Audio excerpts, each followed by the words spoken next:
when we've had a lot of hard things happen to us. I think this is where I really believe in the democratization of coaching and therapy, that a lot of times we have to work with people. Like, we have to get help to be able to open up and take off some of the armor that we put on, because sometimes that armor that we put on is freaking survival. I mean, and you want to start adding variables like race, gender, anything where there's social systems also at play.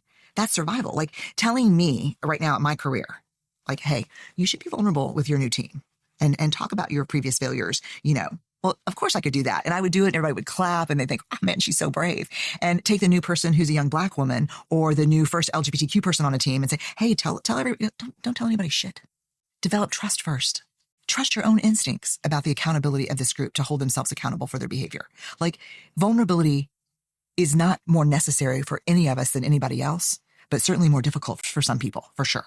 And I think what's hard about that, what's so painful, probably the most painful part of my career, is that regardless of why the armor is on, without vulnerability, you cannot access the experiences that are the most meaningful in life. Love. To love someone is to be vulnerable from the time you wake up to the time you go to bed. You know that. You're in a relationship. To love is to be vulnerable, right? Mm-hmm. And have you ever buried someone you loved? Like, I lost my mom 2 years ago. Like, my kids, it's like having your heart live outside of your body. Like, to love is to be vulnerable because it's to risk grief and losing. Belonging is vulnerable. The most vulnerable human emotion, joy.